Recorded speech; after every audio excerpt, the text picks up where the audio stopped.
5ই June বিশ্ব পরিবেশ দিবস। আজ সকালে শ্রীরামপুর বোসপাড়া বাজারের লোকনাথ মন্দিরের সামনে পশ্চিমবঙ্গ বিজ্ঞান মঞ্চ শ্রীরামপুর বিজ্ঞান কেন্দ্রের উদ্যোগে সাধারণ মানুষজনের মধ্যে পরিবেশ সংক্রান্ত বিষয়ে সচেতনতা বাড়াতে এক পথসভার আয়োজন করা হয়। এই পথসভায় উপস্থিত থেকে পৃথিবীর ক্রমবর্ধমান উষ্ণায়ন, প্লাস্টিকের ব্যবহার, ভূগর্ভস্থ জলস্তর কমে আসা প্রভৃতি বিষয়ে সাধারণ মানুষকে সচেতন করেন বিজ্ঞান মঞ্চের সদস্যরা। এই সভায় এদিন উপস্থিত হয়েছিল উত্তরপাড়া পেয়ারি মোহন কলেজের বেশ কিছু পড়ুয়াও। আর আমরাও যারা অন্তত এই হুগলি জেলায় বাস করি। আজ 5ই জুন বিশ্ব পরিবেশ দিবস, কি বলবেন? বলবার হচ্ছে একটাই, যে বিশ্ব পরিবেশ দিবসের শপথ হোক যে সারা বছরই পরিবেশ দিবসের কথা মাথায় রেখে জল, জমি এবং জঙ্গল একে রক্ষা করার দায়িত্ব সবাইকেই নিতে হবে।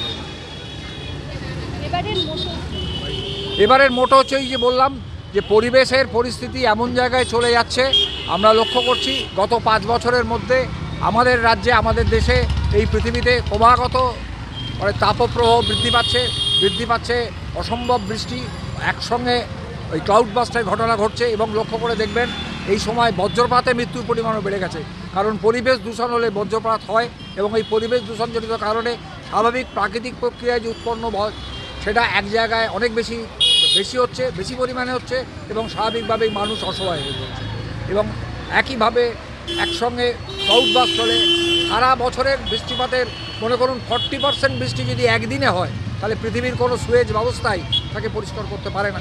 তাছাড়াও আমরা আমাদের অবিনষ্টকারিতায় আমরা যে ধরনের প্লাস্টিক ব্যবহার করি এবং ব্যবহার করার পর তাকে যে বর্জ্য হিসেবে ফেলবার জন্য যে ব্যবস্থা, সেই ব্যবস্থাপনায় আমরা লক্ষ্য করি না, আমরা যত্রতত্র সেটা ফেলছি।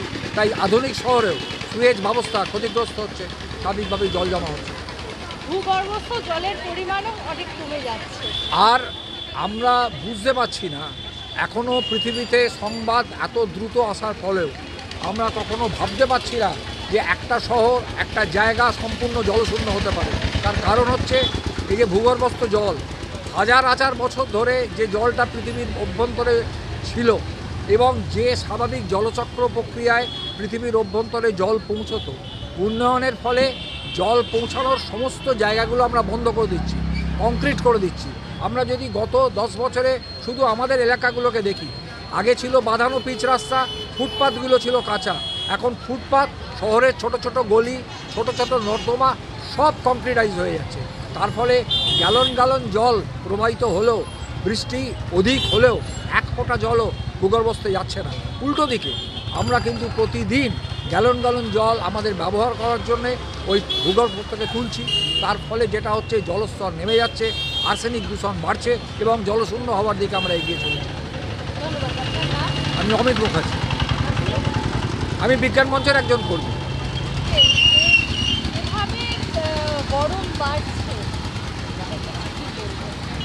সেক্ষেত্রে আমাদের সবাই যদি সচেতন না হয় তাহলে তো পরিবেশটাকে রক্ষা করাই মুশকিল আছে।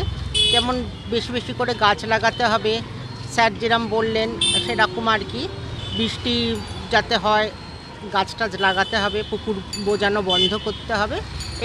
এইভাবেই আমরা বিজ্ঞানের সচেতনতা হিসেবে আমরা এই 5ই জুন বিশ্ব পরিবেশ দিবস পালন করি।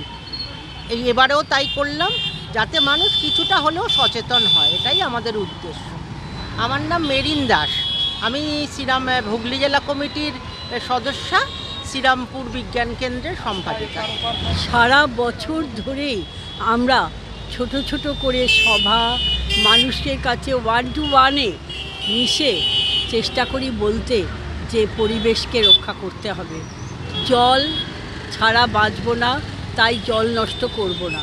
আমরা বারবার বলতে চেষ্টা করি যে প্লাস্টিক আমরা ব্যবহার করব না বা কমাবো ব্যবহার করা, যত্রতত্র ফেলবো না। এগুলো নিয়ে আমরা সারা বছর ধরে মানুষের সাথে রয়েছি। আর গাছ পোঁতার জন্য মানুষকে উৎসাহিত করি। আমরা বিজ্ঞান মঞ্চ থেকে গাছ বিতরণ করি এবং নিজেরাও অনেক গাছ রোপণ করি। আমার নাম মৈত্রী বসু, আমি বিজ্ঞান মঞ্চের একজন কর্মী। গাছ লাগাবার জন্য আপনাদের বিজ্ঞান মঞ্চের পক্ষ থেকে কোনো উদ্যোগ নেওয়া হচ্ছে? আমরা প্রতি বছর 14 থেকে 20 জুলাই যে অরণ্য সপ্তাহ পালন করা হয়, আমাদের ফরেস্ট ডিপার্টমেন্ট থেকে আমরা প্রতি বছর 500-600 গাছ নিয়ে আসি এবং আমরা তার এক সপ্তাহ আগে সারা শ্রীরামপুরে প্রচার করি যে আমরা বৃক্ষ বিতরণ করব, আপনারা সেখানে আসবেন।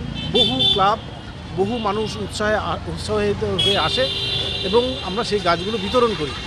এবং আমরা প্রতি বছর শুধু গাছ বিতরণ না, যারা যারা গাছ নিয়ে যান প্রত্যেকের মোবাইল নাম্বার রাখা হয় এবং আমরা এখনও পর্যন্ত যারা যারা গাছগুলো পালন করছে, লালন পালন করছেন, আমরা প্রত্যেককে বলি যে আপনারা গাছ পুষুন, বাড়িতে একটা কুকুর পোষেন সেরকম গাছ পুষুন।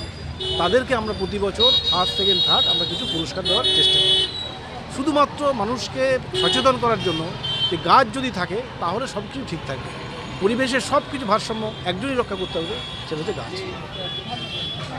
আমার নাম চন্দন দেবনাথ, আমি এই জেলা কমিটির সদস্য।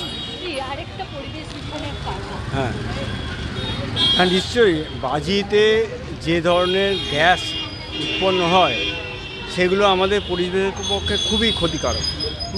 যে দূষিত গ্যাসগুলো হয়, হ্যাঁ, কার্বন ডাইঅক্সাইড হয়, নাইট্রোজেন ডাইঅক্সাইড হয়, বিভিন্ন গ্যাসগুলো যে বেরোয় আমাদের শরীরের পক্ষে, এবং সেগুলো হচ্ছে ক্যান্সারও হতে পারে মানুষের পক্ষে। সুতরাং বাজি নিষিদ্ধ করা হয়েছে, বিশেষ করে একটা ডেসিবেলের নিচে যে বাজি নিষিদ্ধ, তবু আমাদের কিন্তু ওই নিষিদ্ধ বাজি কিন্তু প্রচুর পরিমাণে চলছে সব সময়। যে কোনো, শুধু আমাদের দীপাবলির দিন নয়, আমাদের যে কোনো উৎসব হোক, অনুষ্ঠান হোক, বাড়ি, বিয়েবাড়ি হোক, আমরা কিন্তু সেই নিষিদ্ধ বাজি কিন্তু ফাটাচ্ছি। হ্যাঁ, এটা কিন্তু খুবই পরিবেশের পক্ষে মানে ক্ষতিকারক।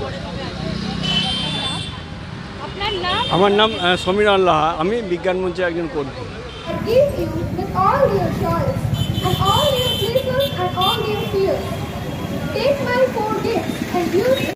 আমি ঘাসে বসে থাকি, কামরাঙা লাল নীলার মতো গঙ্গাসাগরের ঢেউয়ে ডুবে আসি আছে শান্ত কত বাংলা নীল সন্ধ্যা কিশোর কেন নিষেধে আকাশে আমার তোরে চরে রং